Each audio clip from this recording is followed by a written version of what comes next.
म काठमाडौँ आइसकेपछि लगभग 20 चोटि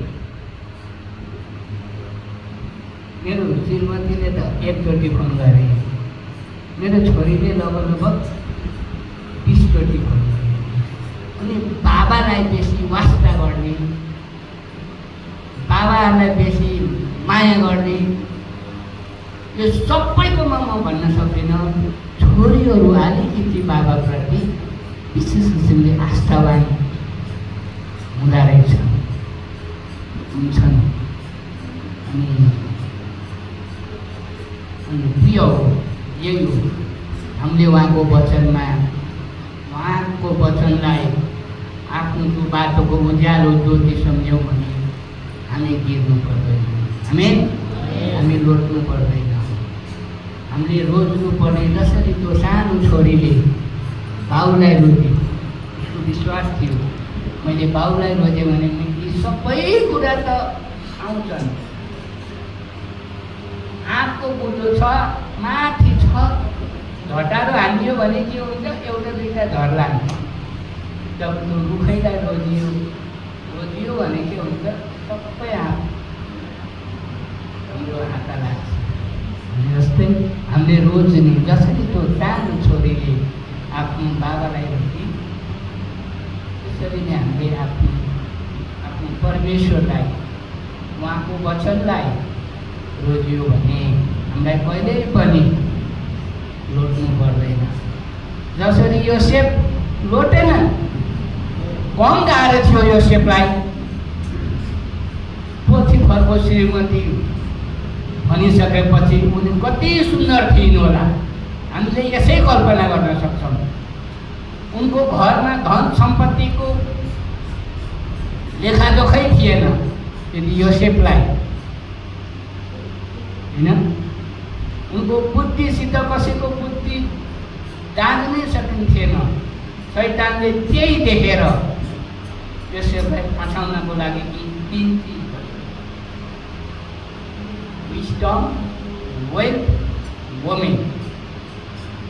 सुन्दरता देखेपछि त थोरै मान्छे भुतुक्कै हुन्छन् भन्ने शैतानलाई लागेको थियो। पोथिफरको श्रीमतीलाई प्रयोग गरेपछि यसलाई लोटाउन सकिन्छ, इजरायलीहरूको बदनाम गर्न सकिन्छ भन्ने शैतानलाई लागेको थियो। धन सम्पत्तिमा पाएपछि एउटा बेचिएको गोठालोले धन सम्पत्ति पायो भने बाँकी छोड्ला? बिरालो नजिक छ, दुध तताएर सेलाएको दुध कराईमा उहाँहरू राखिएपछि बिरालाले त्यो दुधलाई छोड्ला भन्ने शैतानले सोचेको थियो प्रिय। तर शैतानका हरेक युक्तिहरूलाई उनले जसरी तीर चलायो, त्यसरी नै योसेफले उसको तीरलाई उपट्टि नै फर्काइदिए। योसेफको जीवन कहाँबाट कहाँ पुग्यो, यो चाहिँ अरू केहीले होइन, उनले परमेश्वरलाई रोजेका थिए। जसरी त्यो छोरीले बाउलाई रोजी थिए, यसरी नै योसेफले परमेश्वरलाई रोजे। उनलाई दाजुभाइहरूले बेचेको होइन, मारौँ भन्दै थिए,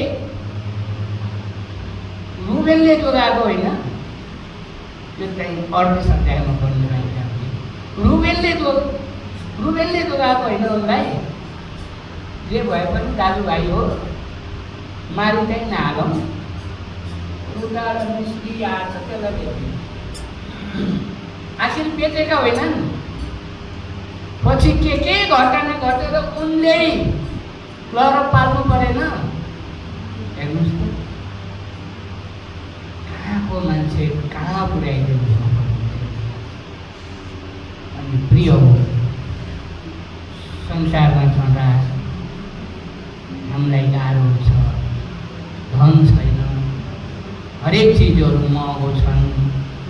अनि शैतानले भनिन्छ, किन परमेश्वरलाई मानेर के पाइन्छ खोइ,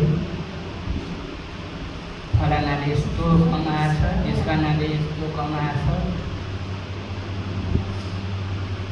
भनेर त्यस्ता खालका विचारहरू। श्रीमतीहरू, श्रीमानहरूलाई यसो नभन्नु, जीवनभर त्यत्रो कमाइसक्यो, तिम्रो त बुद्धि नै रहन्छ क्या हो? तिमीले त कमाउनै सकेनौ। यसो नभन्नु। त्यो फलानालाई बेग्लै स्वरूपमा बनाउनु भयो, तपाईँ हामीलाई परमेश्वरले अर्कै स्वरूपमा बनाउनु भयो। आजको रोडपति भोलि के हुन्छ? करोडपति हुन्छ। भोलिको करोडपति पर्सि गएर रोडपति पनि बन्नुहुन्छ। सधैँ घाम मात्रै लाग्दैन, सधैँ छाया मात्रै पर्दैन। परमेश्वरले हामीले रोजियो भने अचम्म प्रकारको काम हाम्रो जीवनबाट परमेश्वरले गर्नुहुन्छ। प्रिय हो, मेरो खास चितवन